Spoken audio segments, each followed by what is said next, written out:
ಉಡಾಯಿಸೋ ಖಾರ ಬಣ್ಣ ರುಚಿಯನ್ನು ನೀಡುತ್ತದೆ. ಮೆಣಸಿನ ಪುಡಿ ಚಿಂದಿ ಉಡಾಯಿಸೋ ಖಾರ ಬಣ್ಣ ರುಚಿ. ಧರ್ಮಸ್ಥಳ ಗ್ರಾಮದಲ್ಲಿ ಒಬ್ಬ ಅನಾಮಿಕ ವ್ಯಕ್ತಿ ಸಂಚಲನ ಮೂಡಿಸ್ತಾ ಇದ್ದಾನೆ. ಎಸ್ಐಟಿ ರಚನೆ ಬಗ್ಗೆ ಗೃಹ ಸಚಿವ ಡಾಕ್ಟರ್ ಜಿ ಪರಮೇಶ್ವರ್ ಪ್ರತಿಕ್ರಿಯೆ ಕೊಟ್ಟಿದ್ದಾರೆ. ಸಿಎಂ ಹಾಗೂ ನಾನು ಕುಳಿತು ಎಸ್ಐಟಿ ರಚನೆ ಬಗ್ಗೆ ತೀರ್ಮಾನ ಮಾಡಿದ್ವಿ. ಸಿದ್ದರಾಮಯ್ಯ ಈಗ ಎಸ್ಐಟಿ ರಚನೆ ಮಾಡಿ ಆದೇಶ ಮಾಡಿದ್ದಾರೆ. ತನಿಖೆಯ ವರದಿ ಬೆಳವಣಿಗೆಯನ್ನ ಡಿಜಿ ಅವರು ನೀಡಿದ್ದೀವಿ. ಡಿಜಿ ಅವರಿಗೆ ಅವರು ಕೂಡ ಇದನ್ನ ತಿಳಿಸ್ತಾ ಇರಬೇಕು. ಅಂತಿಮ ವರದಿ DGIGಗೆ ಸಲ್ಲಿಕೆ ಮಾಡಬೇಕು. ತನಿಖೆಯಲ್ಲಿ ಏನು ಬರುತ್ತೆ ಅದನ್ನ ಕಾದು ನೋಡೋಣ. ಇದು ಸಣ್ಣ ವಿಚಾರ ಅಂತ ಪರಿಗಣಿಸಿಲ್ಲ ಎಂದು ಡಾಕ್ಟರ್ ಜಿ ಪರಮೇಶ್ವರ್ ಹೇಳಿಕೆ ಕೊಟ್ಟಿದ್ದಾರೆ.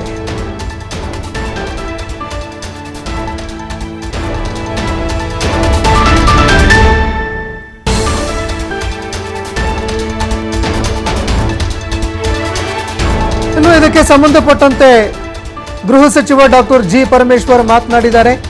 ಸಿಎಂ ಅವರು ಹಾಗೂ ನಾನು ಕುಳಿತು ಎಸ್ಐಟಿ ರಚನೆ ಬಗ್ಗೆ ತೀರ್ಮಾನ ಮಾಡಿದ್ವಿ.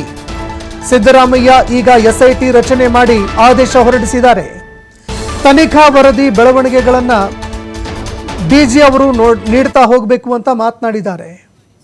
ಎನ್ಕ್ವೈರಿ ಆಗಲಿ, ಯಾರು ಅಲ್ಲಿ ಕಂಪ್ಲೇಂಟ್ ಕೊಟ್ಟಿದ್ರು ಅದರಲ್ಲಿ ಪ್ರಿಲಿಮಿನರಿ ಎನ್ಕ್ವೈರಿ ಆಗಲಿ, ನಂತರ ಮುಂದೆ ನಾನು ಅವತ್ತೇ ಹೇಳಿದ್ದೆ, ಮುಂದೆ ಅಗತ್ಯ ಬಿದ್ದರೆ ನಾವು ಇನ್ನೂ ಉನ್ನತ ಮಟ್ಟದ ತನಿಖೆ ಮಾಡ್ತೇವೆ ಅಂತ ಹೇಳಿ ನಾನು ಹೇಳಿದ್ದೆ.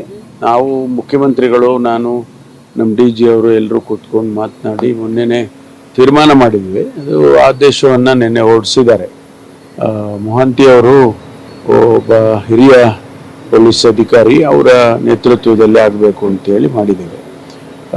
ಅದು ತನಿಖೆ ಪ್ರಾರಂಭ ಆಗಿ ತನಿಖೆ ವರದಿ ಅದರ ಡೆವಲಪ್ಮೆಂಟ್ಸನ್ನು ನಾವು DGಗೆ ತಿಳಿಸ್ತಾ ಇರಬೇಕು ಮತ್ತು ಅಂತಿಮ ವರದಿಯನ್ನು ಕೂಡ DGIGಗೆ ಸಬ್ಮಿಟ್ ಮಾಡಬೇಕು ಅಂತೇಳಿ ಹೇಳಿದ್ದೇವೆ. ಅವರು ಕೆಲಸ ಪ್ರಾರಂಭ ಮಾಡ್ತಾರೆ. ಇಲ್ಲ, ಒತ್ತಡದ ಪ್ರಶ್ನೆ ಅಲ್ಲ. ನಾವು ಯಾರೋ ಒಂದು ಒತ್ತಡಕ್ಕೆ ಮಣಿದು ಮಾಡುವಂಥದ್ದಲ್ಲ ಇದೆಲ್ಲ.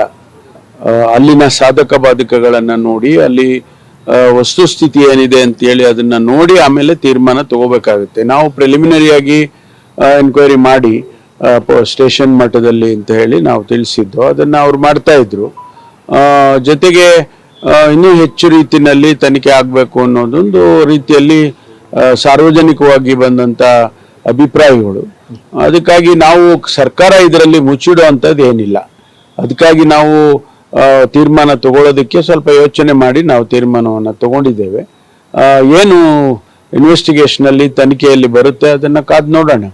ಇಲ್ಲ, ನಾವು ಪ್ರಿಲಿಮಿನರಿ ಎನ್ಕ್ವೈರಿ ಆಗಲಿ, ಯಾರು ಅಲ್ಲಿ ಕಂಪ್ಲೇಂಟ್ ಕೊಟ್ಟಿದ್ರು ಅದರಲ್ಲಿ ಪ್ರಿಲಿಮಿನರಿ ಎನ್ಕ್ವೈರಿ ಆಗಲಿ, ನಂತರ ಮುಂದೆ ನಾನು ಅವತ್ತೇ ಹೇಳಿದ್ದೆ, ಮುಂದೆ ಅಗತ್ಯ ಬಿದ್ದರೆ ನಾವು ಇನ್ನೂ ಉನ್ನತ ಮಟ್ಟದ ತನಿಖೆ ಮಾಡ್ತೇವೆ ಅಂತ ಹೇಳಿ ನಾನು ಹೇಳಿದ್ದೆ. ನಾವು ಮುಖ್ಯಮಂತ್ರಿಗಳು, ನಾನು, ನಮ್ಮ DG ಅವರು ಎಲ್ಲರೂ ಕೂತ್ಕೊಂಡು ಮಾತನಾಡಿ ಮೊನ್ನೆನೇ ತೀರ್ಮಾನ ಮಾಡಿದ್ವಿ. ಅದು ಆದೇಶವನ್ನು ನಿನ್ನೆ ಹೊರಡಿಸಿ